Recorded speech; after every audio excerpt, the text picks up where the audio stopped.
Buenos días, mis hermanos, un enorme placer estar entre ustedes una vez más. El hermano David Garner dio una exposición magistral acerca de la identidad. Debo confesar que al principio no sabía cómo iba a conectar Romanos 6:11 con el tema de la identidad, pero hablando de identidad, yo siempre he tenido problemas con mi nombre. Yo tuve que reconciliarme con mi nombre cuando llegué a la adolescencia, porque honestamente era un problema y todavía sigue siendo un problema. A veces vamos a una oficina pública y están llamando para dar un documento y yo siempre le digo a mi esposa, vas a ver que cuando llegue a mí se va a enredar. Y así mismo es, desde que yo veo que están fulano Gómez, fulano Rodríguez, y ese soy yo. Y entonces ahí casi siempre pasa lo mismo. Y me ha pasado definitivamente en conferencias, esto que acaba de suceder, me ha pasado muchas veces. Hermanos, es un enorme placer estar entre ustedes en el día de hoy. El tema que voy a tocar no es agradable, pero es importante. Y pienso que la introducción, o mejor dicho, la exposición que acaba de hacer el doctor Garner definitivamente es una excelente introducción para el tema que vamos a estar tocando tanto ahora en la mañana como en la tarde. En la mañana vamos a estar viendo el feminismo en su versión secular.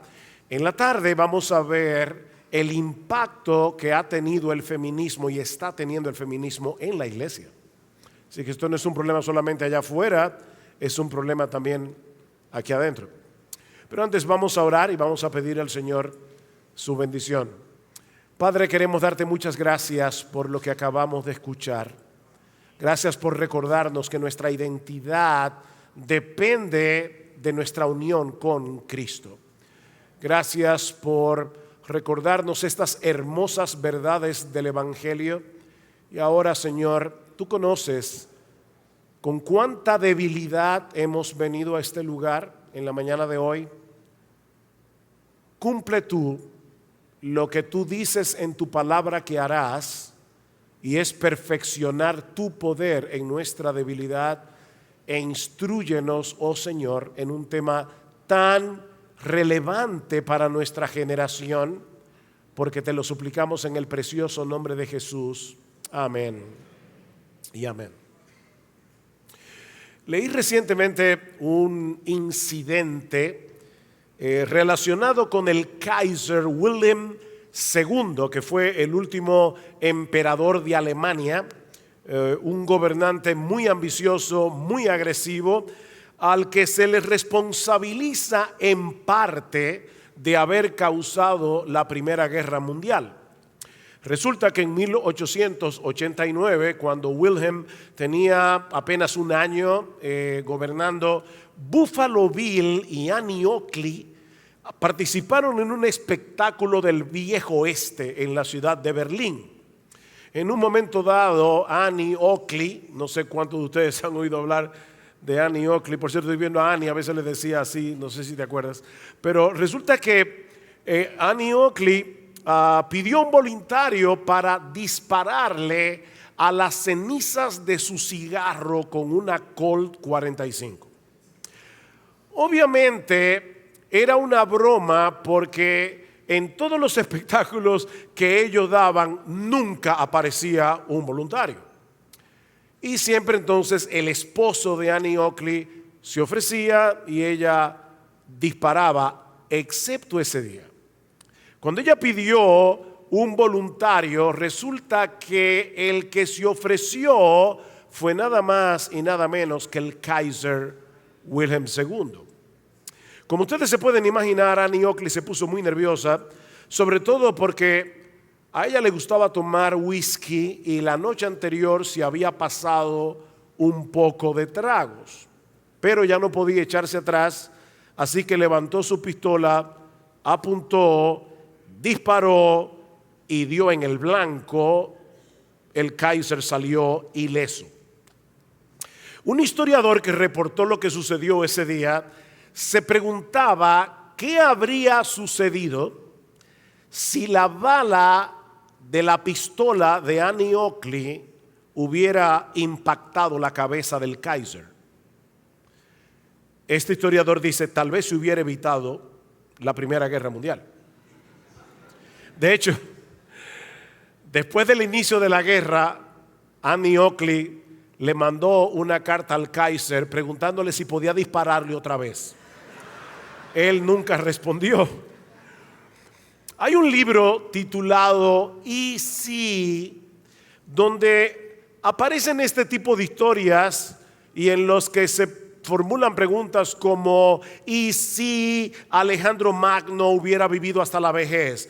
¿Y si la Armada Española hubiera vencido a la Armada Inglesa en el tiempo de Isabel I? ¿Y si Napoleón Bonaparte hubiera derrotado a Wellington en la batalla de Waterloo, etcétera, etcétera? Bueno, tomando como punto de partida esos y si, el pastor y teólogo Kevin DeYoung nos lleva a reflexionar en un y sí en el que muchas veces no solemos pensar. Hermanos, ¿y si Dios hubiera creado solo hombres? ¿Y si Dios hubiera creado solo mujeres? ¿Y si Dios hubiera creado más de dos sexos? ¿Y si Dios hubiera diseñado el matrimonio con otras variables? Definitivamente, hermanos, eso hubiera cambiado por completo la existencia del hombre en este mundo. Como bien señala Kevin DeYoung, la raza humana entera siempre ha estado y siempre estará compuesta por dos sexos diferenciados y complementarios. Este orden bifurcado perpetuo de la humanidad no es accidental ni caprichoso, sino el buen diseño de Dios.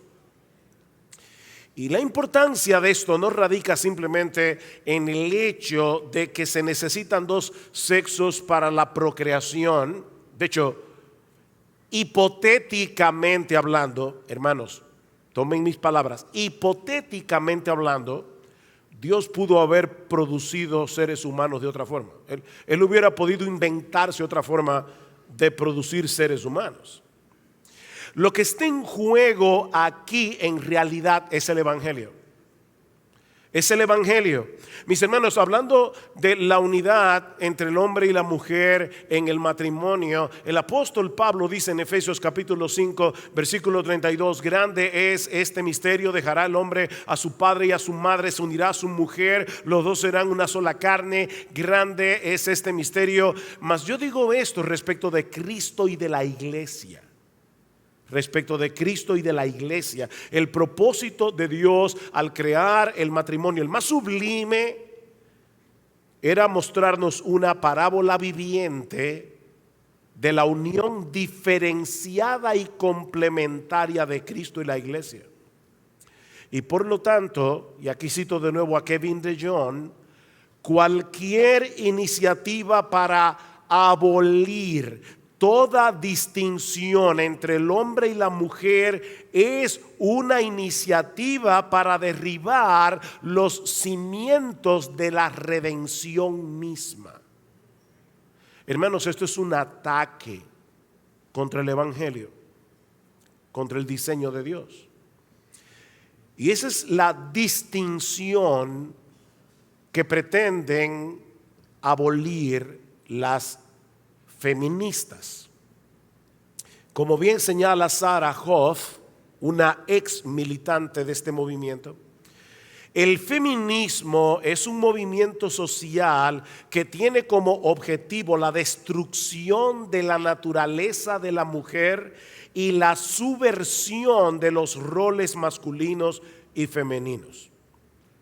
Hermanos, yo espero mostrarles en esta mañana que el feminismo es un problema mucho más serio de lo que mucha gente parece pensar aún dentro de la iglesia.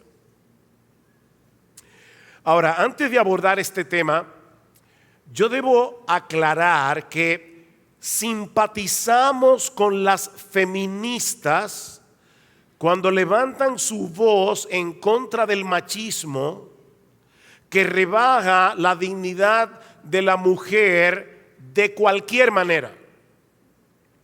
O hacen de la mujer un objeto que pueden usar a conveniencia o del que pueden abusar. Mis hermanos, el machismo es un mal social de la peor clase, porque distorsiona por completo el papel que Dios le ha dado al hombre como cabeza de la mujer para amarla, protegerla. Como bien ha dicho Mary Cashin, el feminismo identifica problemas reales que demandan respuestas reales. Pero esas respuestas no se encuentran en el feminismo, sino en un regreso al diseño original de Dios revelado en su palabra.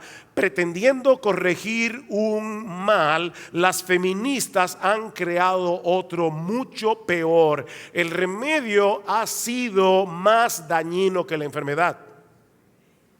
Ahora, ¿cómo surge el feminismo? ¿Cuáles son sus postulados esenciales? Y debo aquí hacer otra aclaración. Hermanos, yo voy a estar citando un montón de nombres. No tienen que memorizar estos nombres, tal vez no los vuelvan a escuchar nunca más, pero por favor traten de entender lo que estas mujeres están tratando de impregnar en la mente de las mujeres de nuestra generación, sobre todo comenzando por las niñas y las jovencitas. Así que no se preocupen por los nombres, eso no es importante. Lo que es importante es la ideología. Contrario a lo que algunos pueden pensar, el feminismo no es un fenómeno moderno. En el año 1790, Judith Sargent Murray publica en Massachusetts La igualdad de los sexos, donde encontramos el germen de algunas de las ideas que se habrían de desarrollar más tarde en el movimiento feminista. Apenas 2 años después, Mary Wollstonecraft, le dije que no se preocuparan por los nombres, publicó una obra titulada Una vindicación de los derechos de la mujer, con una temática muy similar. A partir de ese momento comienzan a aparecer algunas publicaciones que presentaban una imagen bastante negativa del matrimonio, pero que no tuvieron tanta incidencia a nivel popular. Pero todo eso habría de cambiar a partir del 1848. Esa es una fecha muy importante. Ese es el año cuando el pensador alemán Karl Marx publica el Manifiesto Comunista, en el que él plantea la destrucción de la unidad familiar como la única salida para poder avanzar en la lucha de clases hacia una sociedad más justa y equitativa. Marx coloca el matrimonio dentro del marco general de la lucha de clases, en la que el hombre obviamente es el opresor, la mujer es la oprimida, un problema que no puede solucionarse sin la destrucción de la familia tradicional burguesa. ¿Y qué es la familia tradicional burguesa? Alguien lo define como la familia monogámica, heterosexual y cristiana. O sea, monogámica, casarte un solo hombre con una mujer. Los dos sexos, hombre-mujer. Y dentro del marco de los valores cristianos. Marx enfatiza que este modelo de familia tiene que ser destruido. Y la razón es que perpetúa los valores morales y las tradiciones a las otras generaciones, impidiendo así la liberación humana. Unos años más tarde, Friedrich Engels publica un libro titulado El origen de la familia, de la propiedad privada y del Estado, basado precisamente en varias anotaciones de Marx, en el que Engels plantea que el modelo cristiano del matrimonio, escuchen esto, es un ataque frontal contra la libertad de la mujer.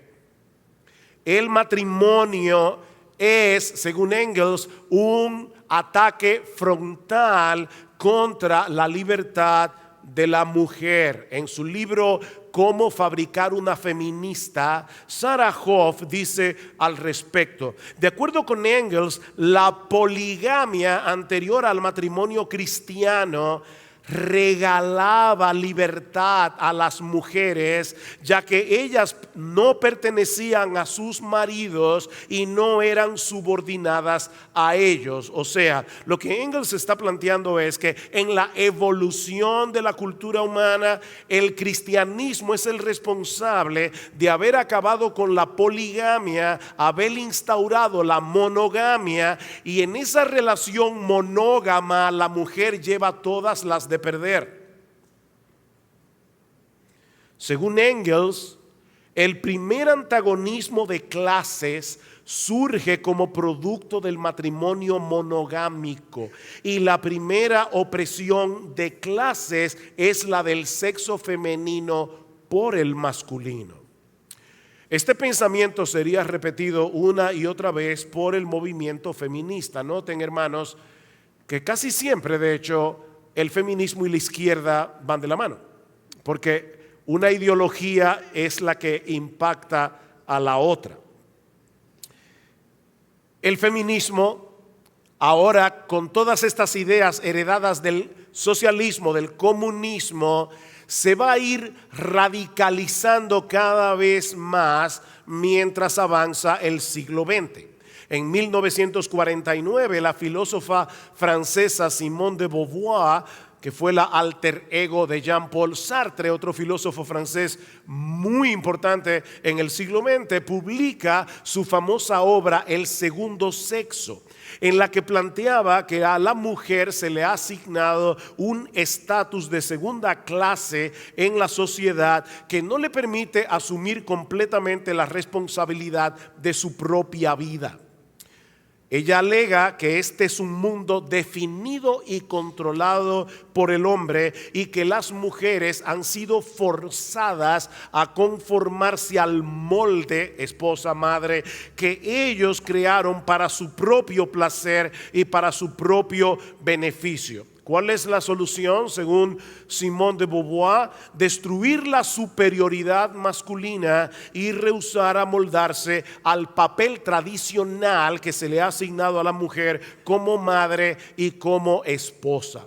Ella aboga porque el matrimonio sea una especie de unión libre. De hecho, ella y Sartre no solamente vivían sin casarse, sino que tenían libertad cada uno de hacer con su vida lo que quisiera, tanto en relaciones de Sartre con otras mujeres, las relaciones de Beauvoir con otros hombres y aún con otras mujeres. Ese es el tipo de unión que de Beauvoir está proponiendo, que el aborto debe ser legalizado y que el Estado debe asumir la responsabilidad de los hijos. Eso es algo, de hecho, que venía desde el socialismo, porque había que quitarle los hijos a los padres y dejar que el Estado sea el que educara a los hijos. Y la razón, mis hermanos, es muy sencilla. Si el Estado no se hace cargo de los niños, la mujer no se puede desarrollar plenamente por causa de la maternidad, y tendría que continuar subyugada al esquema machista implantado en nuestra sociedad por la supremacía masculina. Una frase importante de Simone de Beauvoir es que nada nos limite. Hermanos, estamos hablando de 1949. El doctor Gardner hablaba de cómo a partir de los 60 comienza todo este problema de la identidad de género. Escuchen a de Beauvoir antes de los 60. Que nada nos limite, que nada nos defina, que nada nos detenga, que la libertad sea nuestra propia sustancia, ya que vivir es ser libre. Por supuesto, ser libre como las feministas definen la libertad. En un principio, esto, lamento hermanos, yo soy predicador, esto es casi una charla histórica, pero tenemos que entender de dónde viene todo esto. En un principio, el libro de Beauvoir no tuvo tanto impacto en los Estados Unidos, hasta que a principios de los 60, una periodista norteamericana llamada Betty Friedan escribió una obra titulada La mística femenina, donde presentaba esas mismas ideas, pero de una forma más potable para la mente norteamericana. Friedan ataca lo que ella señalaba como el mal sin nombre. ¿Y cuál es ese mal sin nombre? Bueno, ellas decían, las mujeres norteamericanas vienen padeciendo desde hace mucho un aburrimiento enorme por estar demasiado dedicadas a la vida familiar. Ahora, piensen hermanos, una mujer no cristiana que está leyendo el libro de Betty Friedan dice, wow, sí, o sea, yo me puedo identificar con ese problema. Yo estoy hastiada, aburrida. Bueno, ella está diciendo, este es el mal sin nombre, porque la mujer esclavizada por la maternidad no puede dedicarse a desarrollar sus potenciales como ser humano. De hecho, Friedan llega al punto de comparar a las mujeres que se limitan a ser amas de casa como los millones de seres humanos que marchaban hacia la muerte en los campos de concentración nazi. O sea, ella dice, una mujer que está limitada de esa forma son como esos judíos que caminaban hacia la muerte en los campos de concentración, porque es una muerte, la de la mujer, lenta, una muerte lenta de la mente y del espíritu. Estas dos obras alcanzaron mucha popularidad en los Estados Unidos y desataron toda una revolución cuyo centro de ataque era el matrimonio, la familia, la maternidad, la distinción entre el hombre y la mujer y la moral cristiana. Kate Millett, una de las escritoras feministas más importantes del siglo XX y principios del siglo XXI, llegaría a decir que se requiere de una revolución sexual que haga desaparecer los tabúes impuestos por el matrimonio heterosexual monogámico, abogando a favor de la homosexualidad, las relaciones sexuales entre adolescentes y fuera del matrimonio. Otras feministas no solamente abogan por la abolición del matrimonio como el único camino para la liberación de la mujer, sino que también promueven el odio a los hombres, ya que bajo el patriarcado toda mujer es una víctima, como afirmaba Andrea Dworkin. De hecho, una feminista llega al punto de decir que toda madre debe ver a su hijo varón como un abusador en potencia. De paso, esta palabra patriarcado que yo acabo de mencionar, en el patriarcado toda mujer es una víctima, es una palabra importante en la literatura feminista, así que déjenme definirla. Proviene de la conjunción de dos palabras griegas, pater y archei, o sea, pater, padre, archei, gobierno o dominio. Literalmente lo que significa es el gobierno del padre. Pero las feministas usan la palabra patriarcado para describir el dominio opresivo que el hombre ejerce sobre la mujer, destruyendo su autonomía. Otra feminista llamada Robin Morgan dijo en una entrevista que el odio a los hombres es un acto político honorable y viable, ya que los oprimidos tienen derecho al odio de clase contra la clase que los oprime. O sea, el odio a los hombres es un sentimiento honorable. Es por eso que muchas ideólogas feministas plantean el lesbianismo como la única forma de liberación del patriarcado que mantiene a las mujeres oprimidas como la clase más débil.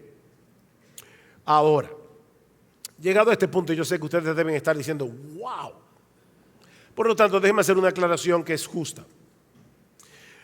No todas las mujeres que se identifican como feministas odian a los hombres. Ni todas son lesbianas. Y esto por muchas razones. En primer lugar, todos los cambios culturales que se dan en la historia se dan muy lentamente. Pero en segundo lugar, y esta es la parte para mí más triste de todo esto, muchas jóvenes que se identifican como feministas han leído casi nada o nada de lo que estas mujeres proponen. De hecho, yo no quiero hacerlo aquí ahora, pero si yo le preguntara a ustedes cuántos de ustedes han escuchado antes hablar de Simone de Beauvoir, probablemente pocos levanten la mano. Sin embargo, yo creo que Simone de Beauvoir tiene hoy más seguidoras que nunca han escuchado su nombre que lo que ella tuvo en la década de los 40, 1940 y pico, casi 50. No saben lo que está detrás. Cuando una jovencita escucha hablar de mujeres oprimidas, de mujeres golpeadas, cosas que son reales. Yo les decía al principio, hermanos, nosotros también debemos protestar contra eso. Ninguna mujer debe ser abusada de ninguna manera. Pero cuando una jovencita se le vende este problema real y se le mezcla con problemas que no son reales y luego se les dice que el feminismo es la solución, entonces ustedes la ven marchando con pancartas en las protestas públicas y ellas no tienen ni la menor idea de lo que esa ideología propone realmente.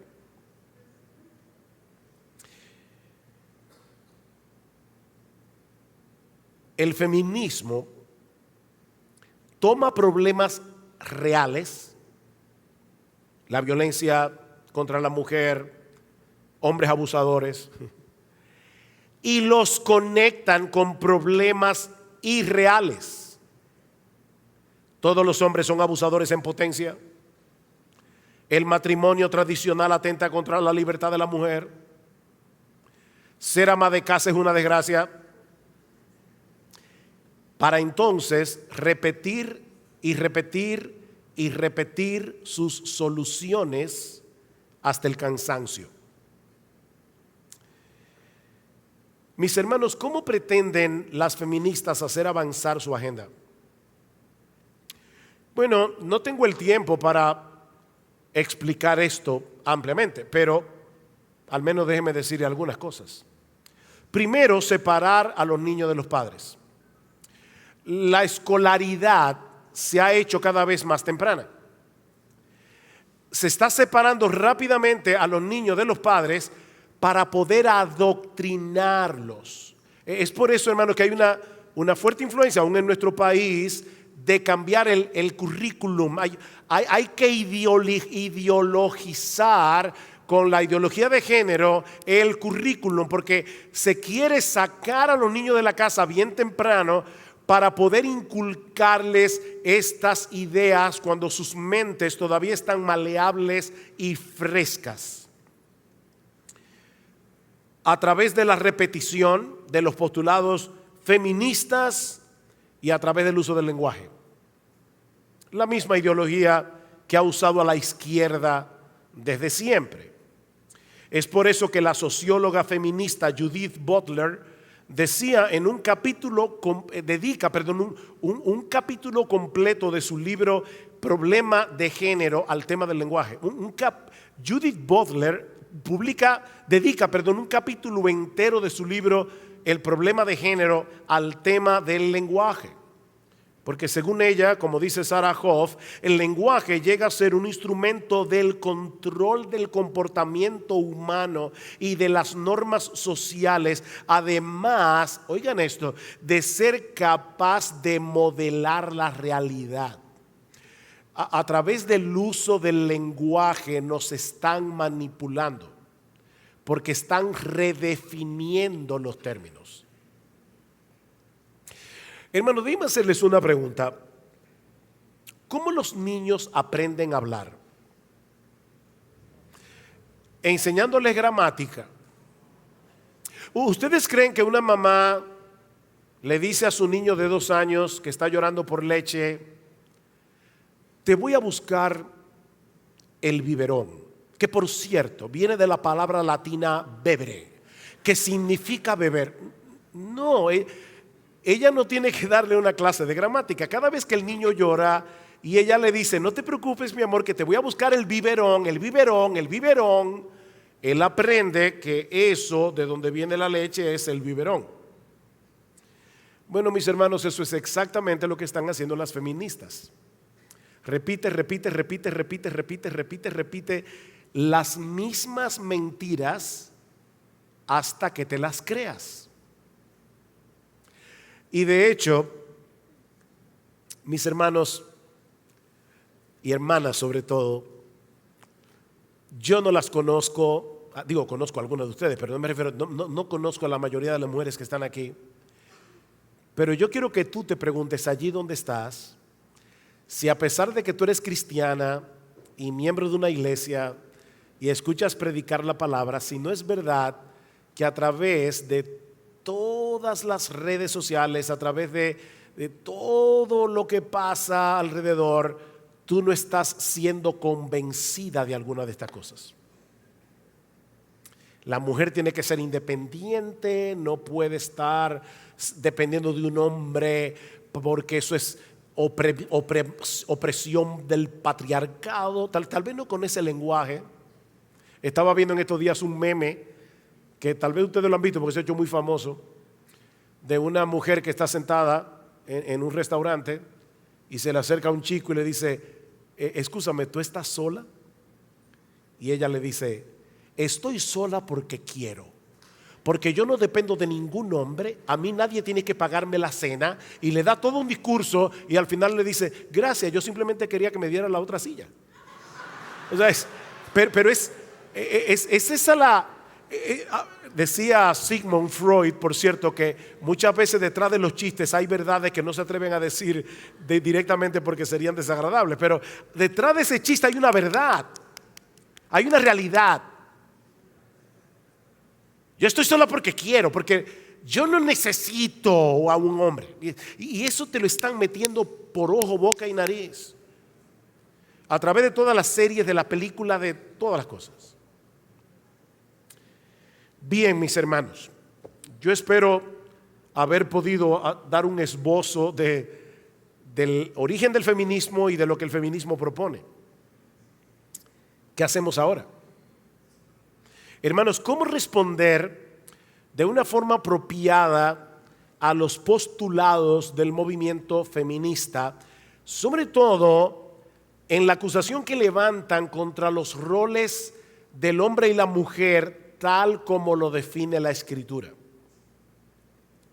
Bueno, en primer lugar, volviendo al pasaje del Génesis que el doctor Garner citó en la hora anterior, Génesis capítulo 1, versículo 26 al 28, vemos que la Biblia enseña claramente que tanto el hombre como la mujer fueron creados a la imagen de Dios. Hagamos al hombre conforme a nuestra imagen, conforme a nuestra semejanza. Y por lo tanto, tanto el hombre como la mujer comparten la misma dignidad, el mismo valor, la misma humanidad. Mis hermanos, en ninguna parte de las Escrituras se presenta al hombre como un ser superior, ni en inteligencia, ni en espiritualidad. Hombres, machos, maridos, masculinos, óiganme, en ninguna parte de la Escritura se le manda al hombre someter a su mujer. Al hombre se le manda en Efesios capítulo 5 versículo 25 amarla. Maridos, amad a vuestras mujeres, así como Cristo amó a la iglesia y se entregó a sí mismo por ella para santificarla, habiéndola purificado por el lavamiento del agua por la palabra.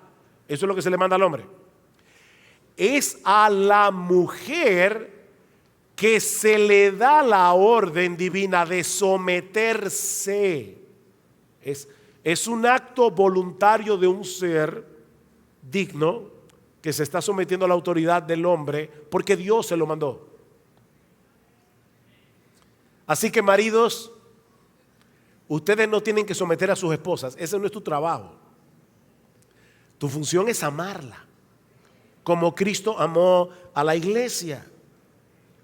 Pablo dice en Gálatas capítulo 3 versículo 28 que en lo que respecta a la salvación y al estatus del creyente en el reino de Dios, no hay judío ni griego, no hay esclavo ni libre, no hay varón ni mujer, porque todos vosotros sois uno en Cristo. Y Pablo no está aquí eliminando toda distinción entre el hombre y la mujer, lo veremos en la segunda hora, pero él está diciendo todos tenemos el mismo estatus legal en la presencia de Dios porque hemos sido justificados por el mismo Cristo.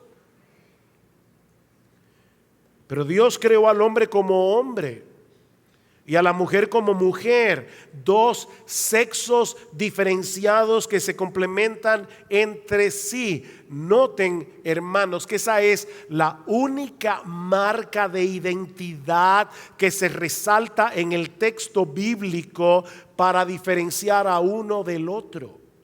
Varón y hembra los creó. Ahí no se habla de su estatura, ahí no se habla de su inteligencia, ahí no se habla de sus dones. Se habla de su sexo, varón y hembra. Como vimos en la hora anterior, tratar de definir a los seres humanos como a cada cual se le antoje es una distorsión de la realidad que produce un serio y profundo problema de identidad. Dice Mary Cashian muy sabiamente: la realidad de Dios existe independientemente de nuestras distorsiones humanas de la realidad. El patrón de Dios existe aun si no hubiese ningún hombre o mujer sobre la faz de la tierra que alguna vez lo reconozca o viva de acuerdo a él. Más aún, Dios no nos dejó a expensas de nuestra propia ceguera para buscar a tientas la respuesta de nuestra existencia. Él se ha revelado a sí mismo. Y es tan sencillo como esto, mis hermanos. Aquí está la verdad verdadera de Dios, como decía Francis Schaeffer. Esta es la verdad verdadera. Sea Dios veraz y todo hombre mentiroso. Todo lo que contradiga a este libro es mentira. Así de simple. Y en esa revelación Dios nos dice quién Él es. Dios nos dice lo que el mundo es alrededor nuestro. Dios nos dice quiénes somos nosotros. Lo que pensemos de Dios no cambia ni un ápice lo que Él realmente es. Y lo que pensemos de nosotros tampoco. Tampoco. Tú eres lo que tú eres. Tú eres lo que tú eres. Y una de esas verdades fundamentales es que Dios creó al hombre a su imagen, a imagen de Dios lo creó, varón y hembra lo creó. En segundo lugar, los argumentos que el movimiento feminista nos provee para probar su tesis del patriarcado, la opresión del hombre contra la mujer, no prueban absolutamente nada en cuanto a la verdadera esencia de la mujer y el papel que debe desempeñar en el mundo. Yo no tengo tiempo para ver cada uno de estos argumentos uno por uno, pero casi todos giran en torno al tema de la anatomía de la mujer y de la anatomía del hombre. Por ejemplo, algunas feministas dicen que los hombres han sobredimensionado la maternidad solo por el hecho de que las mujeres son las únicas que pueden procrear y amamantar, pero todo esto para poder tener control sobre ellas. O sea, estamos usando la anatomía para subyugar a la mujer.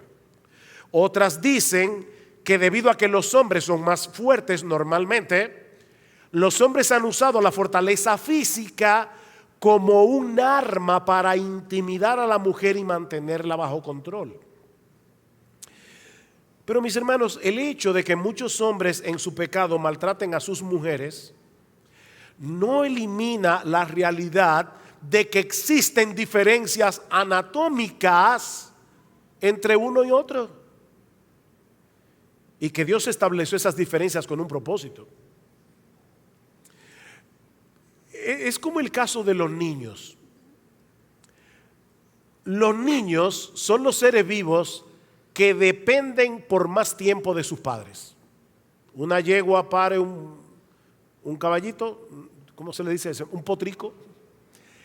Y ese potrico al rato ya comienza a caminar y se hace independiente.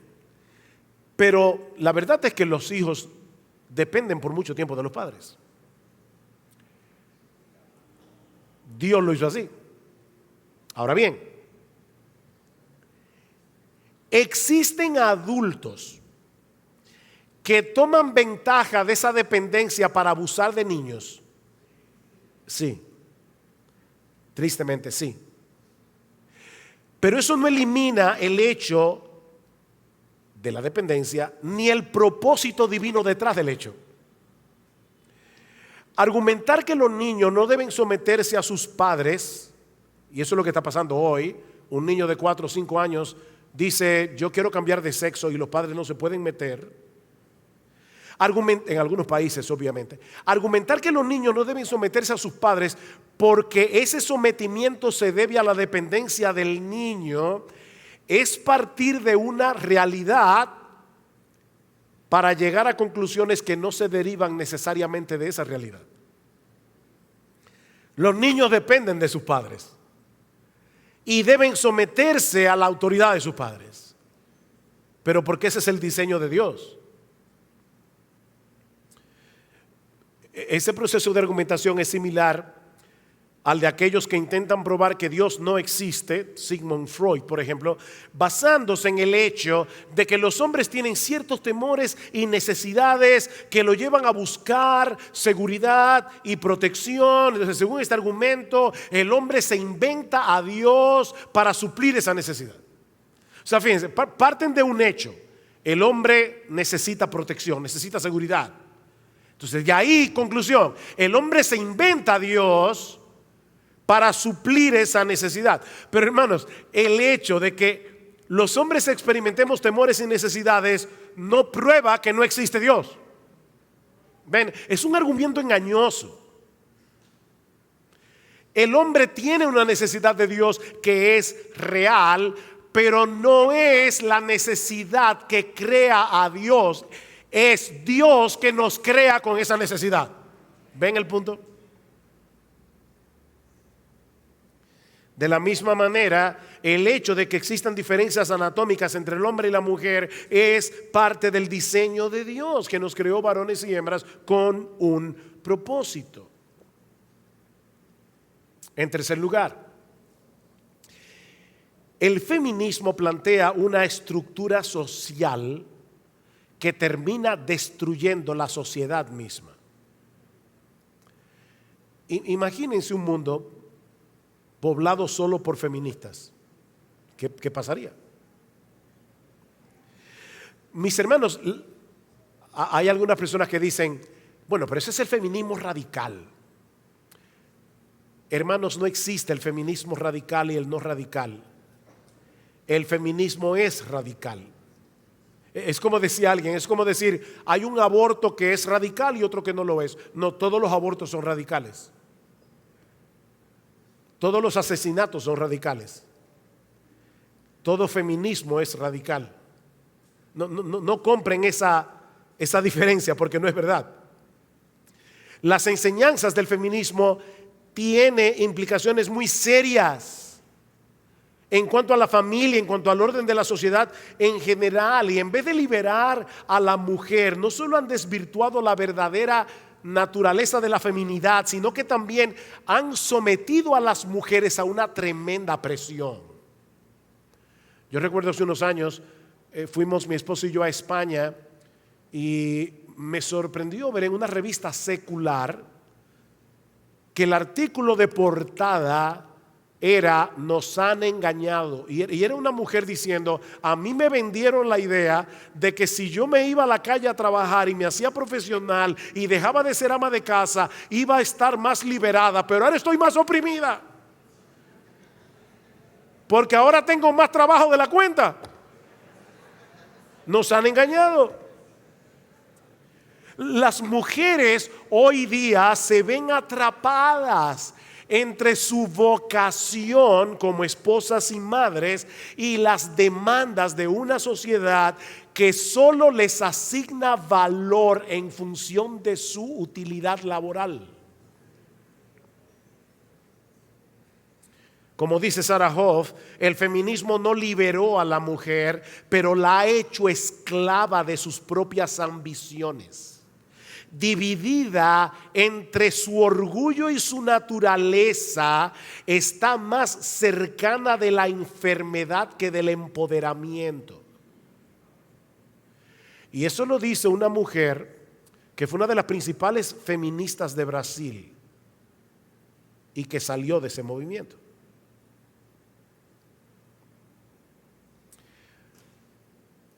Mis hermanos, yo no estoy diciendo que las mujeres no tengan la capacidad de hacer muchas cosas aparte del hogar. La mujer de Proverbios 31 es una mujer muy capaz. Lo que estoy diciendo es que la valía de una mujer no debe ser evaluada en función de sus éxitos profesionales a expensas de su honrosa vocación de esposas y madres. Como de paso, el hombre tampoco. La valía del hombre no depende del éxito profesional, depende de otras cosas. En cuarto y último lugar, ¿a qué hora debo acabar? ¿En 10 minutos? No, yo aprendí a donde voy a predicar el tiempo que me den.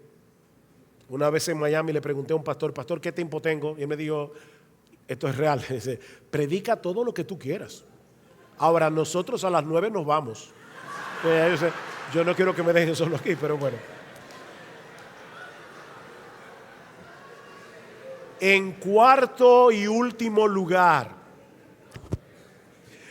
contrario al argumento del feminismo, en vez de oprimir a la mujer, es el cristianismo el que realmente ha liberado a la mujer.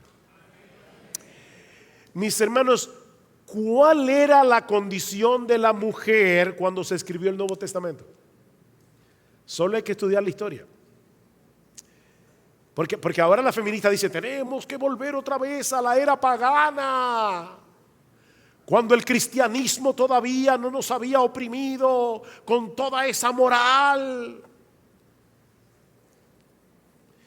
En el mundo grecorromano era casi imposible que un hombre tuviera compañerismo con una mujer, porque se la consideraba un ser inferior. De hecho, Platón decía que si un hombre era cobarde en esta vida, estaba condenado a reencarnar en la otra como mujer. En el Imperio Romano las mujeres tenían una condición similar a la de los esclavos. De hecho, es interesante notar que el estatus legal de la mujer en el Imperio Romano se describía con la palabra latina imbecilitas, de donde viene la palabra imbécil. Y aunque algunas personas en el mundo grecorromano propugnaron por un trato más humano para la mujer, la opresión era generalizada. Incluso muchas ni siquiera alcanzaban la edad adulta porque sus padres la mataban al nacer, porque era mejor tener un varón que tener una niña. Y fue en ese contexto, hermanos, fue en ese contexto en el que los apóstoles escribieron bajo la inspiración del Espíritu Santo textos como Gálatas 3:28, en Cristo ya no hay judío ni griego, esclavo ni libre, varón ni mujer, sino que todos sois uno en Cristo. Imagínense a una persona del siglo primero escuchando a Pablo decir: maridos, amad a vuestras mujeres así como Cristo amó a la iglesia y se entregó a sí mismo por ella. El que ama a su mujer, a sí mismo se ama, porque nadie aborreció jamás a su propia carne, sino que la sustenta y la cuida, como también Cristo a la iglesia. Imagínense a un creyente del siglo primero que vive en esa cultura escuchando eso. Eso es revolucionario. O en Efesios capítulo 6 versículo 4: padres, no exasperéis a vuestros hijos, sino criadlos en la disciplina y amonestación del Señor. O al apóstol Pedro en primera de Pedro capítulo 3 versículo 7: y vosotros, maridos, igualmente vivid con ellas sabiamente, dando honor a la mujer como a vaso más frágil y como a coherederas de la gracia de la vida, para que vuestras oraciones no tengan estorbo. ¿Cómo ustedes creen que esas personas escuchaban esos textos del Nuevo Testamento?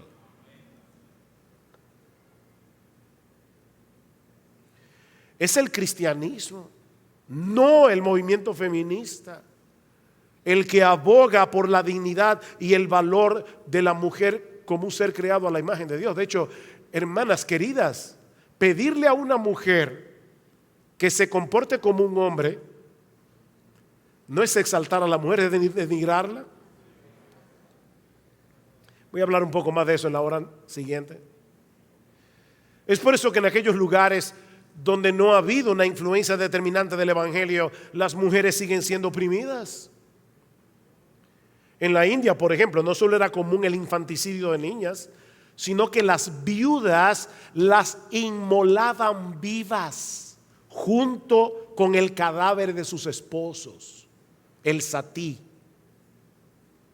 práctica que fue eliminada legalmente por la influencia de William Carey, el misionero, que veía eso como la barbaridad que es. De hecho, lo mismo hacen en África.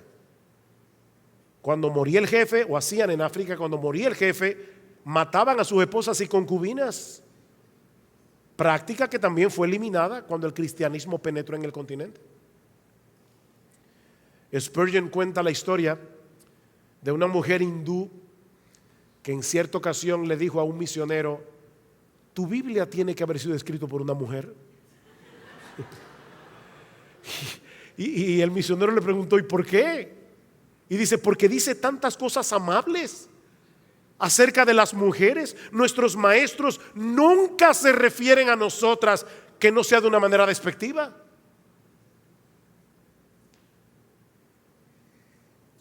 No, el cristianismo no oprime a la mujer, ni mucho menos da pie para que sean maltratadas y esclavizadas. Si alguno usa la escritura para justificar semejante barbaridad, está realmente distorsionando las enseñanzas de las escrituras. Concluyo con dos aplicaciones prácticas. Mis hermanos, yo sé que cuando uno escucha todo esto, se indigesta un poco, o mucho. Y yo sé que esto causa mucho temor a los padres. ¿Cómo vamos a educar a nuestros hijos en este mundo tan bizarro? ¿Qué será de nuestros nietos? Yo sé que algunos pastores se atemorizan. ¿Cómo va a seguir avanzando el evangelio en un mundo como el nuestro? Bueno, mis hermanos, mi primera aplicación práctica es: no nos dejemos dominar por el temor. No nos dejemos dominar por el temor. Porque nosotros estamos del lado del vencedor. Yo sé que esta es una historia muy conocida y tal vez ustedes la han oído yo no sé cuántas veces, pero es tan buena. Del hombre que está en el parque leyendo su Biblia, un hombre sencillo, común y corriente, leyendo el libro de Apocalipsis. Y pasan 2 o 3 seminaristas con ese típico orgullo que tienen algunos seminaristas. ¿Y qué estás leyendo? El libro de Apocalipsis. ¿Y tú lo entiendes? Perfectamente. ¿Nos puedes explicar el libro de Apocalipsis? Sí, que al final nosotros ganamos. Miren, hermanos, Cristo dijo: yo edificaré mi iglesia y las puertas del Hades no prevalecerán contra ellas. No podemos ignorar todas estas ideologías, no podemos ignorar el alcance de estos movimientos, pero no nos llenemos de temor, hermanos. Dice el profeta Isaías que las naciones le son como la gota de agua que cae del cubo y como menudo polvo en la balanza le son estimadas. Y un poco más adelante sigue diciendo: Él está sentado sobre el círculo de la tierra, cuyos moradores son como langostas. Él convierte en nada a los poderosos, y a los que gobiernan la tierra hacen como cosa vana. Déjenme decirles algo, mis hermanos: ni la ONU, ni la OEA, ni ninguna otra organización similar, que ahora parecen castillos inexpugnables, invencibles, van a poder vencer a Jesús. Nosotros tenemos que seguir predicando el evangelio, porque independientemente de todas esas ideologías, el evangelio sigue siendo poder de Dios para salvación. Y a veces, otra vez, los padres dicen: mira, yo no le busco las 5 patas al gato, yo no soy una persona que le gusta estudiar filosofía, todos esos nombres que se mencionaron. Es más, yo no soy ni capaz de decir Simón de Beauvoir, yo no entiendo nada de eso. Óyeme, conoce tu Biblia, empápate de, y esa es mi segunda aplicación. Conoce tu Biblia, empápate de tu Biblia y traspásasela a tus hijos, modelando delante de ellos la verdadera masculinidad y la verdadera feminidad. Porque miren, hermanos, nada hacemos atacando a las feministas, nada hacemos instruyendo a la iglesia acerca de estas ideologías si en nuestros hogares no estamos viviendo como hombres y mujeres, y en nuestros hogares no estamos mostrando lo que es un verdadero matrimonio cristiano.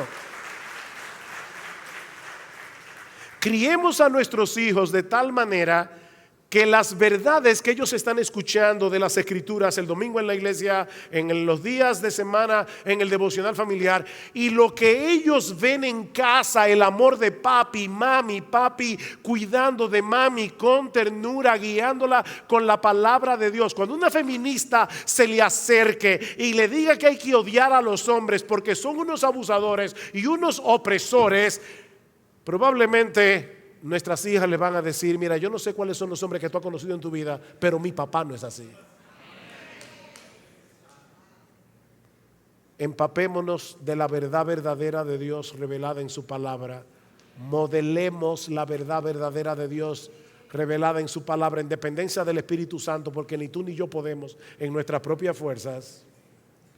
Y entonces, y solo entonces, nosotros vamos a poder seguir siendo sal y luz allá afuera, en este mundo que parece de verdad que se ha vuelto loco. Bueno, seamos nosotros cuerdos y sigamos creyendo en la verdad de Dios revelada en su palabra.